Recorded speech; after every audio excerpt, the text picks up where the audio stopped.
Everyone, welcome to episode number 122 of the Lift Free and Diet Hard podcast. I mean, legacy podcast, that's over 270 now on the stream. But as always, I'm your host, Andrew Coates, minus my old co-host, Dean. But even better today, I have a guest that we've talked little bits and pieces about getting you on for, a few years now. And we did meet in 2017 very briefly at my friend Luca Hosvar's Vigor Ground Fitness and Business Summit where you spoke. And it's taken way too long to actually get you on here, but we've got something cool for you guys. So I'm grateful to have you on, Adam Bornstein. This is really exciting. I've been following your media for a very long time. Well, I am excited to be here. I'm glad we finally made it happen. Like you said, it's a waltz, it's been a dance, but we are here now.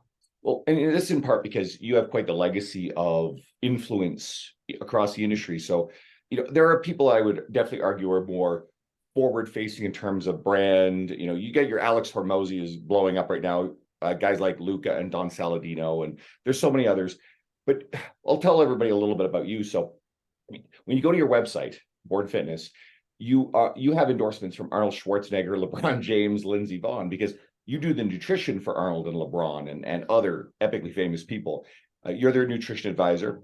You're the founder of Pen Name Consulting, editor-in-chief of Arnold's Pump Club. I'm reading this stuff up. I don't want to miss anything. A lot of other roles over the years. I remember you were the editorial director of Livestrong about a decade ago for a little while. You're a New York Times best-selling author. I have a signed copy of that book, Enduring the Alpha, you wrote with Roman. And you've also ghostwritten a bunch of mainstream books as well. So that actually keeps someone busy. And your name doesn't get attached, hence the term ghostwriting, which is kind of cool. But we're here to actually primarily talk about your new book coming out in your name called You Can't Screw This Up. So that is the new book, but we can talk about whatever you want. This is your show. I think if I know anything, it's that the conversations that are most valuable are the ones that benefit the people who are listening. Yeah, I've got a new book. Yeah, I hope people buy it, but I would much rather have a conversation that is entertaining than anything else. Well, it's obviously going to be partially about the book and more, but I like to link the two. We can merge those words. There are coaches who are interested in, I really like the concept of brand development, and obviously having a book, multiple books, is a massive flag, a point of credibility that someone can build an entire brand around, right? And writing is a big part of yours. I haven't written a book, written for a lot of different publications. That's one of those big legitimizing things for a lot of coaches. So let's start here and we'll see where it goes. Why should coaches read your book? Because there's an audience of coaches, but the book is probably directed at breaking through to mainstream everyday people to help them in the face of all the crap, like you talk about on your social media, that mainstream media tells, misinformation, stuff that confuses the everyday person. So why the coaches? I think the biggest thing about being a successful coach is it's completely dependent on your ability to communicate with your client. But your ability to communicate with your client is dependent on how well you can understand their circumstance and their situation. And this isn't just about like listening to them or empathizing. It's about truly feeling the pain that they experience when they can't figure things out. And more importantly, what goes through their mind when they can't figure it out. So a lot of times as a coach, you can see the roadblocks that they're there, or you can hear the things that people are telling you, but you can't understand the things that are necessarily going through their mind unless you've established a relationship where they're willing to reveal that, right? And it's the ultimate conundrum for a coach, right? If you could just crawl and walk through a client's brain and truly know what they were thinking and feeling, it would be very easy to meet them where they are, address their biggest concerns, but we're humans, right? A lot of the emotions and the feelings that we have, we're embarrassed or uncomfortable with, and we do not want to share this. And this book was really a deep examination of the things that go through people's minds that prevent them. Because I would argue, and the research strongly backs it up, it's not a matter of there not being enough diet plans. It's not a matter of there not being enough fitness plans. It's not even a matter of education. Yes, are people super educated? Can people differentiate different types of proteins? No. But do they know that fruits and vegetables are healthy and that protein is good for you and that you should move? 100%. The thing that stands in so many people's way is this narrative that goes in their mind that actually prevents them from developing healthier habits, that prevents them from having success and creating these patterns of reinforcement that allow them to, what I would say, go from 0 to 1, right? Every coach's job, no matter where they start, should be taken from the client from 0 to 1. 0 is going to differ for each person. 1's going to differ. But that means taking them from something where they do not feel fundamentally in control of the outcomes that they want to the point where they do feel fundamentally in control, and then they can incrementally add more difficulty to become better. And you can't screw this up. As we talked about, it's a 10-year journey. I had this idea in 2014, got emails to my book agent, and it legitimately took me 10 years to figure out how to write this. And even then, about 8 years into the process, and there were starts and stops in there, I was going to call the book something completely different until I had this like aha moment. And the biggest aha moment of many aha moments was I put 500 people through the plan that was in this book. Okay. And they're all on a Slack channel. And the one thing that kept on popping up was I couldn't tell you how many people, either through DMs or just in the community threads, were like, I'm going to screw this up. I'm going to mess this up. I know like the other shoe's going to drop. And you heard it over and over again, to the point that I went and set aside and had like individual conversations with people. And I've got a little bit of a competitive advantage. My wife is a therapist, so I understand like having these deep sessions of people and just like really digging in. And I just wanted to listen, right? And a lot of us, especially as coaches, we try and fix. Our jobs are fixers. But our primary job should be as listeners if we truly want to be fixers. And I just wanted to listen. And everyone told me, like, I see this. I know I should trust you. I know this should work, but I know I'm going to like screw this up. I know I'm going to fuck this thing up. And I was like, holy shit, this thing is right in front of us, right? It's like, how do we help people realize that they're not going to screw it up? Or how do we get them to, even more importantly, realize that the things that they perceive as screw ups are actually not mistakes at all?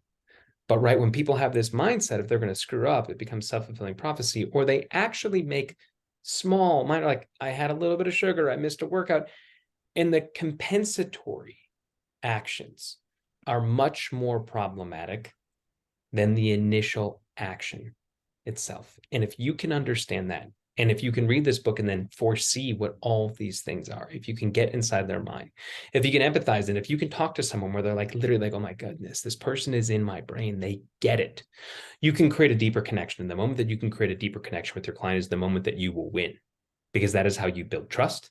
That is how you change behavior. And that is how you get results. There's a whole bunch of good in there. One of the big things I think coaches sometimes forget is we are wired we're probably in this industry because we were good at nutrition. We were good at the training.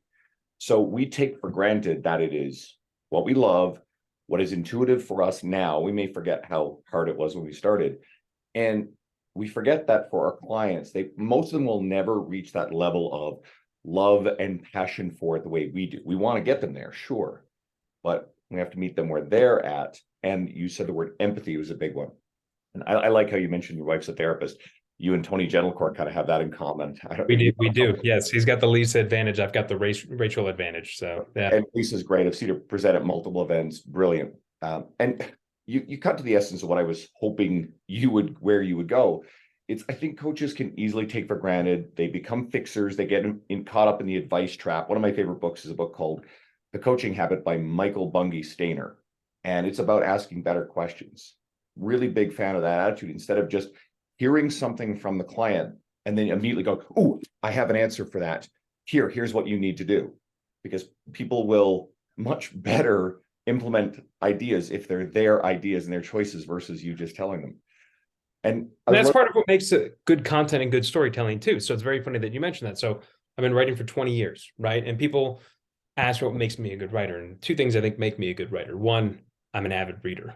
Right? If people have writer's block, I usually recommend go read more.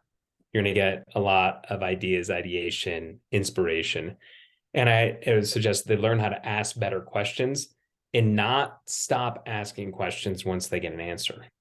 And that's the key part, because most of us will go ahead, like as a coach, whatever, and this is where I came from. I coach people for a long time. I make exceptions now and then. I don't do it as much these days, but the one thing I know is like people will ask questions. And then they get the answer and then they stop. But the moment you get the answer that you were looking for, that's actually an invitation to start asking more questions, because they finally opened up.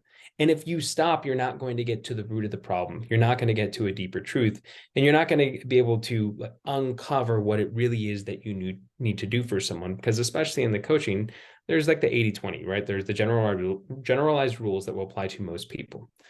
But if you really want to be a great coach, you got to understand people on a deeper level. And if you're just going to take the common answer that gives you the common solution, that gives you the common approach, you're not getting in that uncommon space. And that's where like the great coaches truly thrive, right? You got to be good at programming. You got to know how to progress people, but you have to get to uncommon answers to have the uncommon connections. And I truly think with coaching, it is all about the connections, and it is all about your ability to listen and ask great questions so you can come up with solutions that people have not heard before. And not because they're mystical and mythical and made up. It's because no one has ever gone to the level to get to know them to the point that you could give something that was a little more specific and not so generalized prescriptive. And I think a lot of coaches are uncomfortable going there. It ties in with why coaches are uncomfortable with sales, because the moment you get the no or the objection, that takes the pressure off. A lot of coaches like, oh, because they're so uncomfortable with it that they'll easily accept the first objection, or they're so wishy-washy in how they ask for it. It's very similar to answering or asking probing questions. If you get a very surface level answer, coach can say, okay, cool, I got an answer. Now I can move back to where I'm strong, which is here's how to do this exercise. Here's how to program. Here's how to tell people how to do nutrition. And I think it runs deeper. I think coaches are comfortable continuously consuming. I like this. Consuming content, especially content around things we're always strong at, whether it's exercise science, whether it's nutrition, the technical aspects of it, is an emotionally soothing way to procrastinate from either A, learning the harder skills, or B, creating something like a book, like long form media of all kinds, building business, which are greater ways to have impact. But it's just easier to go, I'm going to read another article that teaches me how to do a Romanian deadlift, which I'm already good at, or here's another article about, protein and calories and macros, because I'm already good at that, because it's within my comfort zone. Thoughts? Well, it's validating then. It makes you feel smart, and you are, but it doesn't mean you have the tools you need to help people. And that's the business we're in. Right? When people ask like why I write books, or why I still do it, or why I took such a long break, part of the reason I took a long break is I couldn't figure out how to write this book. And if I couldn't write this book, I didn't want to write another book, because I was obsessed with this, because I didn't think the world needed another diet book. There's lots of them. That's not to say that all the diet books suck. A lot of them do. It was like, to me, the problem wasn't the commoditized information, right? So that's the information that is now easily and readily accessible. And like, good people will curate and share it in more effective ways. There is a skill to communicating information that is hard to understand for the average person as they can get it. It is a whole different skill set to get them to adopt those behaviors, to break through those barriers, and to create a safe space where people can open up about the thing that is most deeply personal to them, which is their health. Don't ever take it for granted that like when you are coaching someone, they are letting you into their deepest, darkest insecurities, because their health, whether it's looking good naked, being around for the family, living longer, is a huge insecurity, because it's our mortality, it's our life, it's our ability to do the things that we want. And when we look at it through that lens, when we truly understand that we are agents of change, and I don't use that term lightly, but that's what it is, because like people struggle with their bodies for a reason, right? I would say there's a lot of bread in the fitness industry, because there's never going to run out of people who need help. Especially, it's getting worse, right? What is it, like nearly 70% of people are overweight or obese based on like BMI stuff in the US alone. It's insane. It's awful. So it's like, we got to be positive sum here. But in order to be positive sum, you have to understand that like the fitness industry can be intimidating, right? Like people who get so much knowledge, we have a curse of knowledge. You touched on it earlier, where we forget the beginning of our own journey. And that's oftentimes the frustration that I have with so many great coaches, is that they have everything they need to help people. But instead of starting at the most fundamentally simple behavior that someone could master so they can feel confident, so they can then repeat that behavior and then stack behaviors on top of it, They give them a challenge that is so fundamentally difficult because it's the type of challenge that they would take on. It's the grit, it's the resiliency. It's like, you can't be uncomfortable, right? You need to embrace discomfort. Yes, you need to embrace discomfort. But if you make someone so uncomfortable that they're so intimidated they can't take a step, you don't look at them and say you're weak. You ask, did I make that first step a little bit too complicated, right? If I wanted to teach someone how to swim, right? I could have them just put their feet in the water so they're not afraid of the water, or I can throw them in the deep end with a bunch of sharks. And it's a very obvious answer. You wouldn't throw people in the deep end with a bunch of sharks. But when I look at fitness program and nutrition, a lot of people give people these super restrictive diets and like very calculated meal plans and times that they have to eat and foods that they must hit and macros and all of this. And that's not to say those things don't work. It's just to say that's swimming in the deep end with sharks when like someone like barely knows how to like control their appetite, or they have other bad habits. And I think so much of what this book was focused on, why it's beneficial to coaches, why I had to write it, why I was obsessed, was like stripping away that curse of knowledge, really getting down to the barriers that stand in front of people's way, and know that like, yes, we want to progress people in the same way that you might progress someone from like a body weight squat to a goblet squat to a barbell squat, then doing Bulgarian variations in a whole bunch of different ways to like make something more challenging, right? It's the reverse of the mechanical drop set, right? We got to like start people at that easiest movement and build them up, and help is the same way. And if you can understand that entire journey and then understand that I just want them to dominate each one of these phases, it's a go slow to go fast type approach. But you have to be willing to do that. In order to do that, you also have to be willing to like ask more uncomfortable questions, and also realize that this is a communication game. It is not just an exercise science game. And that would make it easier if it were people. They're never going to get on your level, and oftentimes the things that you're talking about is going to go so over their head. Do you need to use the words like eccentric and concentric? Even do you need to use technical jargon in a way that makes you feel smart and educated? And maybe around your peers it's great, but when you're around people who are never going to be a fitness professional and they really just want to be able to do it, you have to make it as approachable as possible so they feel they can just dominate it. And that comes from a level of comfort. And are you willing to figure out what it takes to make your clients comfortable rather than make you feel smart? And it's a tough one, because when you get a lot of education, you want to flex on that. The trainers I know, they put in a lot of effort and time and money and resources, and I respect the hell out of it, right? People who invest in their continuing education, I can do nothing but pat on their back and look them eye to eye and be like, got it figured out. But you don't have it all figured out if you're not willing to put the same type of investment into like how you need to communicate with these people and how you need to understand these problems, because otherwise the barrier isn't your knowledge. The barrier isn't your ability as a coach. The barrier is your ability to connect. Something you said in there about, the diet books. And I remember I walked into a bookstore here locally last year, and I saw Jordan Syatt and Mike Vacanti's Eat It. And I was very happy. I already had a copy, Yeah. Jordan. I've got it somewhere around here. It's probably like in a. But it was pretty much the only piece of nonfiction in the entire diet section, right? I mean, and we know that it's very easy to write these ideological books, whether it's keto or fasting or any other number of things. Anything with the word code in it is usually a bit of a red flag. And then you pause to think, well, how many good nutrition books are there out there? There are some. You got Tom Venuto's old Burn the Fat, Feed the Muscle is actually a classic. Renaissance Diet 2.0 is excellent. That gets a little bit more technical, but I think it's really accessible. Lane Norton's got a couple of really good books. Yeah, Fat Loss Forever. Yeah, Fat Loss Forever is fantastic. And there are others, but they're the minority. Right. And there's another point to this too. A lot of coaches think, well, it's all been said before, right? And then it keeps them from creating content, whether it's as simple as a social media post to long form media to something as big as a book.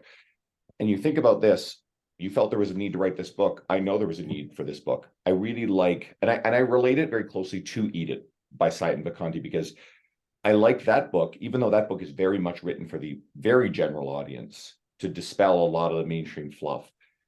But coaches should read it and know about these books, because they're great resources in using the language and the way to communicate to relate to the way that people understand these problems and what they're going through. So is why I'm a big fan of the idea of these kind of books. And I think that coaches can step out and create more media, whether it's video-based media. Sure, social media is a great start. I think we need to go deeper and there are always going to be people entering the industry confused, who have been endlessly exposed to, a lot of the misleading diet marketing that's been going around for a long time. There's going to be a lot of people finding their way back. I've shared a lot of social media posts, and my favorite response is always, I needed this today. That tells me something, and that motivates me to keep doing it, even if I feel like sometimes some of those messages are a little bit surface level and a little bit light on like substance, but it seems to help. And then it brings people deeper into the bigger stuff. And then with my media, I can turn around and go, hey guys, I've got a friend who's got a great book. I think you should read this. If you, I wanted to ask as well, because I mentioned how you haven't necessarily been as aggressively forward facing with your brand as much as other people who kind of came from the same generation. And I always find this fascinating because I've seen people who've dominated from both sides of the spectrum. I recently had Dr. Trevor Kashey, who's sort of a legend in nutrition circles, on the podcast. He doesn't do a lot of them. And then, of course, Trevor is actually spending more of his time editing Alex Hormozi's books because they're best friends than he is necessarily being a massive figure in nutrition. Do you feel like you've been able to have a greater impact and influence with the road you went? Was it deliberate? Was it just a product of the opportunities you got early on, the skill of being a writer and then being able to write books for other people? Some insight into kind of how that happened. It was deliberate. I don't feel a need to be in the spotlight. I can do it when I feel it's necessary to enhance the overall mission, and the overall mission is just to help people. Right. I decided to get into this industry a long time ago because I just wanted to help people, because it's rare that you have an opportunity to do something that is so much bigger than yourself. It's awesome. I love work. I mean, the only thing that is maybe like work less is me having kids, because I love them and I'm obsessed with them, but I love what I do. And I have a very clear vision of my why and the purpose and what I can do. And man, when you change one person's life, it is a drug. And when you can change thousands or millions, and change can be different, right? Change can just be feeling like you're not alone, which so many people do, and like their own struggles, right? And so much of fitness, and I think like my job has been to connect as many people as possible in fitness, and to realize that you're not adversarial. This is positive sum. Like the more people in our industry work together, the more all of us succeed individually, business wise, and the clients that we're trying to help. Right. So I figured out a while ago that, I have my own business. I've got Born Fitness business, which does great without having to promote it aggressively. Never spent a cent on marketing that business. Could it be bigger? Could I invest more money in it? Of course. But I'm happy with where it is. I've got coaches that I could pay well, that are happy in their job. And that's that. And maybe like how I want to grow that differently will change at some point. But we all have so much time that we can spend. And you got to figure out how you're going to spend that time wisely. And I realize that there are people in this industry with megaphones that are far bigger than I could ever have, no matter how great I become. And if I can arm them with the type of information or support, or connect them with other great trainers, nutritionists, PTs, that those people get elevated, because we live in an ocean of bullshit. Right. And sometimes I feel I got to be Moses right here and just like part that thing so that people can like see the good ones. That's like my battle is like, it's not like what's the one right diet or the one right fitness program. It's just like, how do I help elevate the people who are best and most suited to help others? And the way to do that is to use people who have huge eyeballs, whether it's an Arnold, whether it's a LeBron, whether it's many of the actors or celebs that I use, and create a position where we can amplify positive messaging, where we can push out better information, and where we can elevate the right people in the industry. You'll even see when my book comes out, there's going to be a contest for trainers. You're involved in it, so you know about this. And the whole idea is, do I want to sell books? Yeah. Do I want people giving their books to their clients? Yeah, because I truly think that they're going to allow the coach and the client are going to be able to connect over something. Be like, did you read that in like chapter 3? And they're going to be like, yeah. And like, that's what stands in your way. Right. And it's not like just a you thing. It's a bigger thing. That's why this book exists. But more importantly, I want to use this contest to be able to elevate trainers that we can then amplify and highlight on Arnold's channels. We got 500,000 people receiving a daily email now for Arnold's Pump Club, right? That we started that in January. We've gone there from 0 to 500,000 in no time. Just send a daily email with 3 hits of information. And what happens then when I start taking a few trainers and highlighting them each week with their tips, and then highlight their Instagram or their Twitter or their TikTok, what it is? What happens when I can then build a council of people who become trusted advisory to get more information? What we do is we look out in this like sea of social media and like, how can I cut through? And the point that you made is true, that you got to keep on putting the messages out there. You actually have to be repetitive. Great branding is repetition. You can't be like, I did this once before. If it's really good, it will hit again, because you never know who missed it the first time. You never know who needed to hear it a second time. And you never know who's never seen it at all. Right. So you got to keep on putting that out. But I realized like, wow, I can sit here and have an ego about it and worry if people know my name. Or I can sit here and realize like how cool it is, the impact. Until recently, I worked with LeBron for years and years and years. The people who knew about it was pretty much like my wife. I had so many NDAs, it was insane. Right. And then we like started a company together, and I was able to be a little more like forward facing, but I didn't tell anyone. I didn't tell my best friend, truly. And I thought there was like two things, right? Like, how cool would it be to be disruptive in a positive way in the fitness space?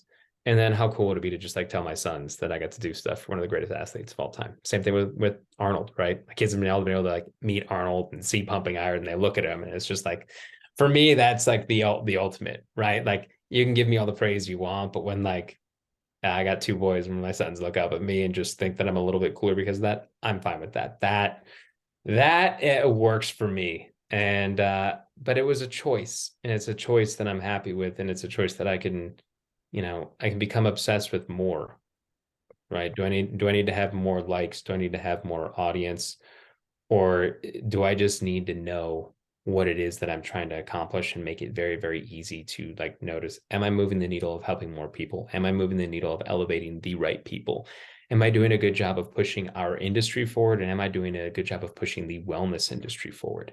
And that's why I had to write this book too. I had to, because like, this is much more, it is a psychology book masquerading as a nutrition book, because people want to see a nutrition book, right? But it's like, I would argue again, we don't need more of those nutrition tips. We need ways to understand what stands in the way, and we need to have a very, very open conversation. Like, there's a reason why, despite literally billions of dollars being invested in healthcare, you can argue that like we need to invest more in fitness and nutrition, all this, and I won't argue with that one bit. And there's a ton of money that has been put into this stuff. A ton. We overlook it because we just look at the end result, which is crappy. And like, we're going the wrong way. Why, with all of this technology, why with all of these dollars being spent, why with all of these initiatives are we getting so much worse? It's because like there's a little bit of we're doing the wrong thing. There's a little bit of like we could be investing in different areas. And there's a lot of like the poison is in the pill. These short-term diets, these illusory workouts that don't do anything, these crappy coaches out there are breaking people mentally, and that is why they fail physically, because they get to the point that they do not think they can succeed anymore. And I don't care what plan you put someone on, if they fundamentally do not think they are healthy, if they fundamentally think they are going to screw up, this is known as cognitive dissonance, they will screw up. They will, right? James Clear talks about this in Atomic Habits. I covered it in the book. Yes. We think that behavioral change occurs that like, I'm going to get motivated, I'm going to take an action, I'm going to change who I think I am. Really, it starts with I have to change my self-perception first. And that doesn't mean you have it all figured out. Thinking I am a healthy person does not mean I'm shredded with a six-pack, I eat perfect all the time. No, it means that you know that you care about your health and you're going to work on it. So if you pick up a book, or you hire a trainer, or you even take one of these ridiculous diets, it means you're a healthy person because you care about your health enough to be taking an action. So you need to associate and recognize that the gap between where you are and where you want to be is not a representation of who you are. It's a representation of where you are.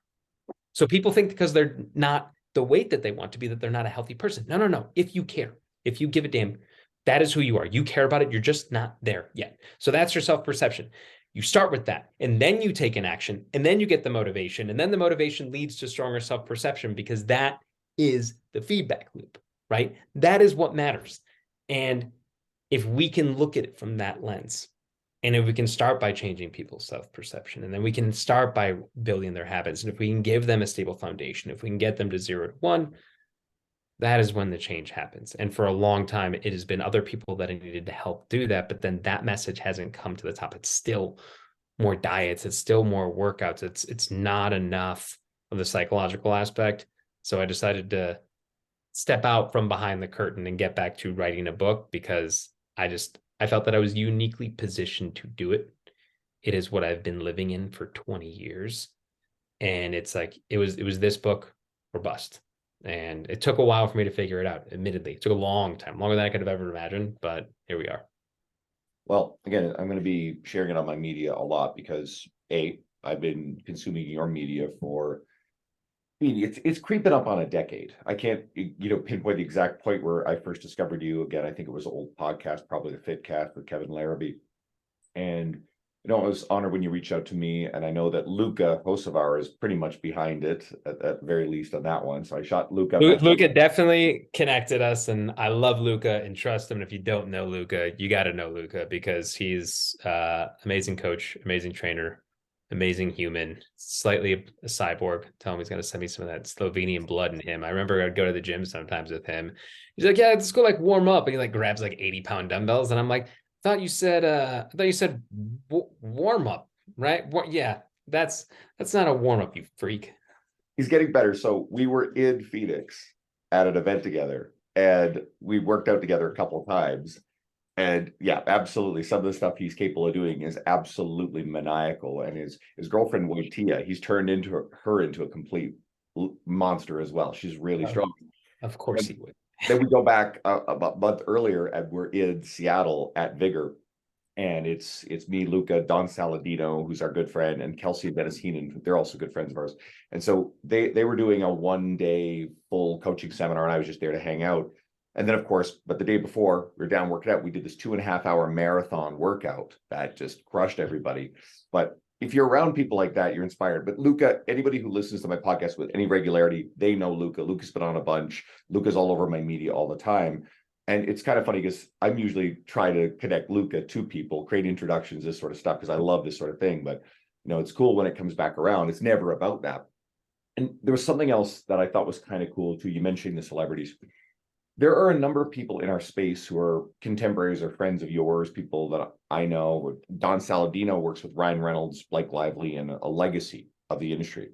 He's incredible. I don't know Don personally, but just a ton of respect for everything he's done. Amazing human. You got to meet him. You've got George St. Pierre. His nutrition was done for a long time by Dr. John Ferrari, right? Yep. And you have so many other examples of people in our space who are coaching celebrities and high-level athletes. And I think a lot of trainers, Luca's worked with NFL players, other pro athletes all over the place, right? And I think coaches get caught up in the excitement of, well, I want to coach these type of people. It's not really about that. Absolutely, it can be a personally fulfilling thing, but really, it's a way to leverage your knowledge, skill through brand, through media to reach and help more people. And that's the way you presented it with Arnold. Arnold wrote the foreword to your book. That will bring eyeballs in, but it's not about going, hey, look at me, I work with Arnold. It's about, if Arnold's celebrity and reach and media allows more people to get access to a good message like this, then it's absolutely worthwhile. I mean, that's obviously what the Pump Club is about too. Yeah, I mean, the Pump Club is, the Pump Club is very clear. We had this idea years ago, and Arnold wants to create the positive corner of the internet. That's the mission. Like any business, any brand, create a North Star. What is it that you want to do? And then everything should flow through that. And if it's not aligned with that, then something is missing, right?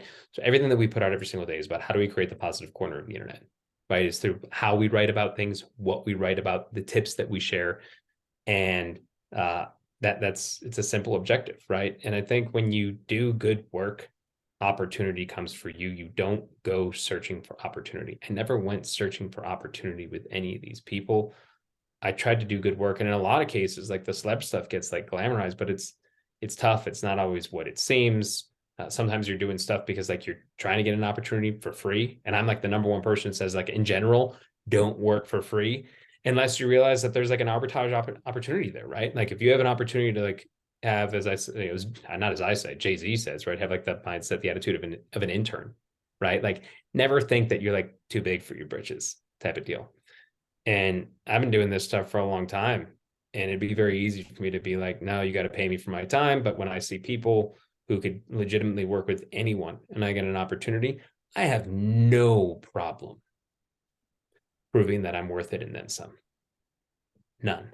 And I kind of still take that mentality with clients and coaches. And it's just like, again, I'm not a big believer in general of like working for free. You have to value yourself, because if you don't, other people are not going to value you or your time. And don't ever forget that, like, in certain situations, if you are good enough and you can prove that, the short-term sacrifice to prove what you can do is worth the long-term game of like whatever it is that you're trying to accomplish. And in my universe, again, it's trying to elevate other trainers and it's trying to help more people, because the way that technology and media has changed is a net positive. End stop. It used to be that there were very few gatekeepers, and the things that it would be. I was one of the gatekeepers. I worked at Men's Health when it was the world's largest men's magazine. I was the editorial director at Livestrong.com when it was the #1 most visited site on the internet. We turned that thing into 44 million people per month coming to it at one point, right? Now you don't have to do that. It is democratized, and that is a good thing for every trainer out there, because it means like if you just have a voice and you create, you have the opportunity with any one individual post to potentially reach millions of people. And I think as a net positive, it's a beautiful thing. But the flip side, because everything has an equal and opposite reaction, is mean that anyone also has that same power. And the hard part for the good people out there is the easiest thing to do is to say something crazy and ostentatious and ridiculous, and it is much more likely to go viral. And you can curse that reality, or you can just accept it and then know how to fight with it. It's the same exact thing with food. Part of this book talks about like every diet I would read would be like, oh, you can't eat takeout food. Or if you eat takeout food, you have to cut your portion in half. Or if you go to eat at a restaurant, no bread basket, no this or that. Do those tips work? Of course. Are they realistic and practical? Hell no. Are they going to maybe do it once? Maybe. Are they going to do it when they have yet to establish healthy habits that they can fall back on? No chance. No chance at all. So rather than having people be at odds with our food environment, and our food environment is fucked up. It is. We have a food environment where food is everywhere, and it's designed to make you eat more. It doesn't mean there's not healthy foods, but it is designed to make you eat more. Diets, though, tell you need to live at odds with this. That is a mistake. You need to learn how to coexist. And then you can learn how to advance forward, right? You need to learn to coexist. And for trainers, it's the same exact thing. You can curse the people who make up crazy stuff and get 10 times more likes than you because they're making up stuff, and that's what's more likely to go viral. Or you can accept that that is fact and that will always happen, but you can still sharpen your tools, hone your craft, do the right thing, help more people, align with the right people, and, you know, essentially create an army of change makers that in the end will win out. Because if you become good enough, all of those like little one-off pieces, they're ephemeral, they're short lasting, because at some point people will try these things and maybe it doesn't work once, maybe it doesn't work twice, but in the end, they just get tired of it.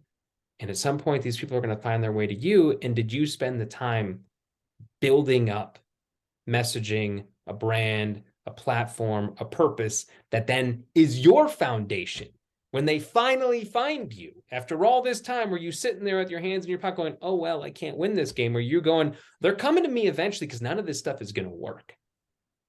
None of this stuff is going to work. So someday they're coming to me. And how pretty is my house? If I'm mowing my lawn, I've been keeping a fresh coat on that thing. How pretty is my house that they want to come and walk in because they finally got tired of the thing with great curb appeal, and you walk inside and there's dead bodies inside. That's our wellness industry. There's a lot of things with a lot of shiny objects, and you walk inside and it's just bodies everywhere. And at some point, people just don't want to deal with it anymore. But the only way that like you create that opportunity is if like you just accept what the ecosystem is and don't curse it, learn to coexist and learn to win. You're speaking my language here, especially on the brand stuff. Again, I don't think everybody's obligated to lean into brand development and media, and good long-form media development. Although I do think that if you're going to, I've seen this too, complaining and whining about, you know, the need to do this stuff, the people who have grown social media followings because someone hasn't put the time and effort into it or hasn't figured out how to do it. Sure, there's actually a skill to it. I figured some of this stuff out a few years ago, leveraged it. It's treated me very well. So I'm very bullish on this whole thing, and it's turned into more writing opportunities. It's turned into a lot of public speaking opportunities, which has allowed me to turn around and share these messages, skills with other coaches, help more people. I believe in this stuff. I think that it's about building leverage, right? Naval Ravikant talks about this. Hormozy talks a lot about it. Other smart people, and we're just creating points to leverage our better skills and messaging, and that's ultimately what your 20-year plus legacy of doing this has done, and put you in a position where your relationships. And we didn't really talk about this, but maybe we should finish on this note.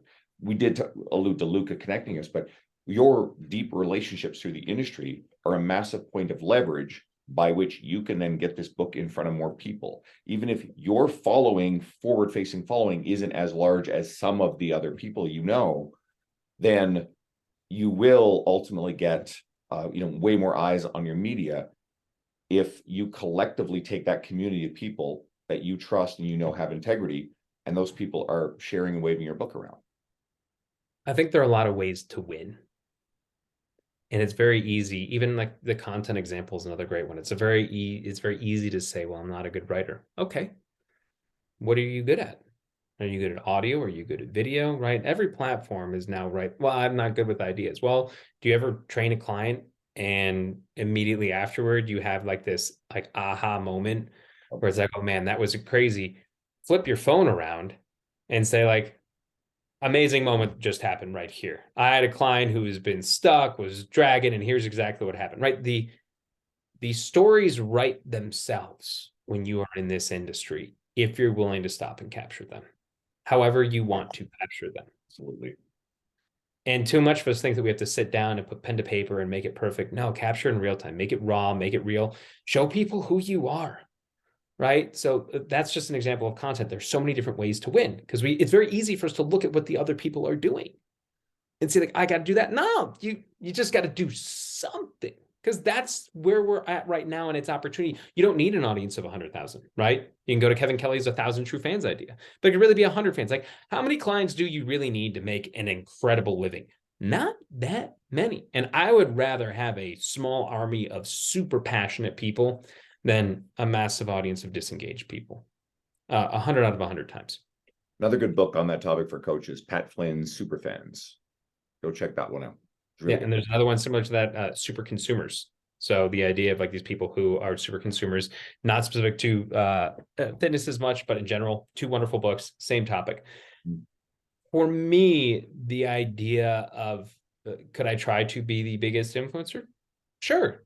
Or could I be the guy who knows the people with the most influence?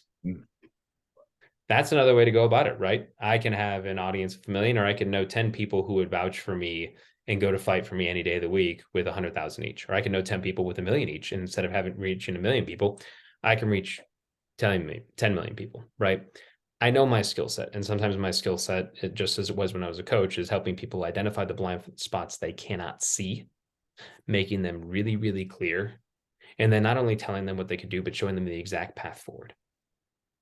I know what I am best at, and I am okay with that.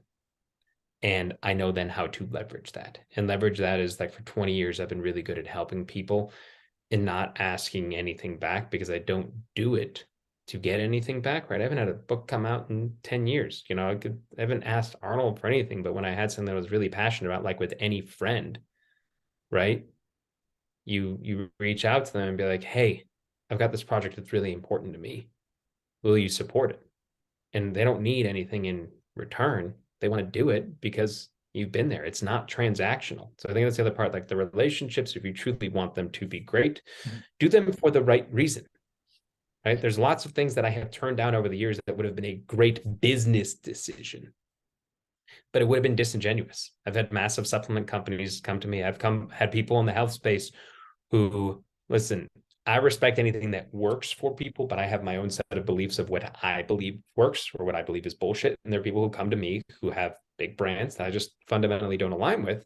And I could have helped their business grow or done great work, or it would have been great to be aligned with them because they had a huge audience, but it would have been fake. It would have been fake, and it wouldn't have been as good because like when the relationships are genuine, when they're transparent, that's when like the greatness happens.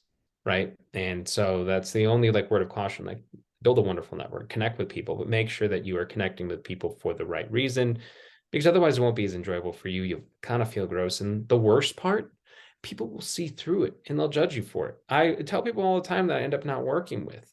I'm very transparent with them and be like, listen, like we don't have to see eye to eye for us to be able to part as friends, but I don't want to work together and leave as enemies. Relationships are so important. And even people that you don't align with, you should still treat them the right way, right? It's really not that hard. And like some of these like fun, and these again, like are just like communication skills. It's emotional intelligence skills. It's empathy. It's like, if you don't want to work with someone for whatever reason, even if it's a client, don't ignore them. No one likes that feeling of being ignored or ghosted or left behind.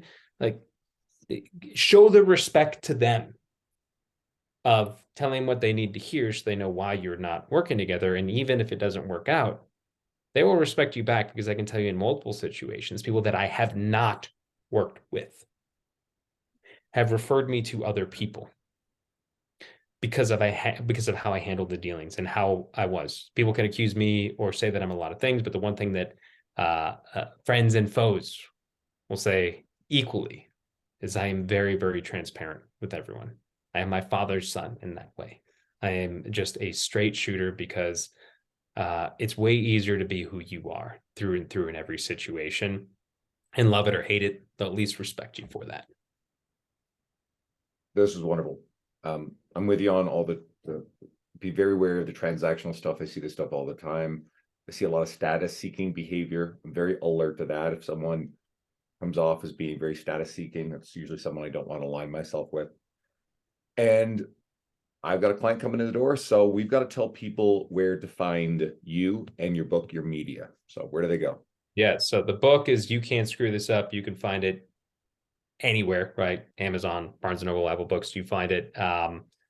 And anyone who buys it, I appreciate it. Don't be a stranger, reach out. This is a passion project to me. And then you can find me, all the social handles are just Born Fitness. And Andrew, I just want to thank you for having me on. This was way overdue. Lots of respect on this end, but I appreciate the time. We're on a Sunday, you guys. Andrew's showing up on a Sunday to chat with me. Adam's missing something on a Sunday as well. Anyway, we won't get into that, but hey, I've been I don't say this a lot, but I've been a fan of what you've been doing for a really long time. This was an honor. Thank you. This is very personally meaningful to me. I sometimes joke that these conversations really don't care about anybody else listening. They're really just things that I get an hour with people that I like, respect, and admire. So thank you. I'm excited to dive into the book. Everybody listening, I really mean this. I've been following Adam's stuff for a very long time. Go jump on his email list, go follow his Instagram. It's really good content, and it's going to help you be a better communicator, know more about how to work with your clients, be successful on that front. If you're someone who is finding my podcast for the first time through Adam's media, well, take a scroll through the legacy of guests. I've had the who's who of the industry. We mentioned Luca. Luca's been on a few times, including semi-recently. Go check out his episode. You may want to stick around. And for everybody else, if you haven't done the review yet, if you haven't shared this with someone, another coach in your world that you think is young, passionate, not even young, but wants to grow in the industry, share my podcast with them. Adam, thank you so much.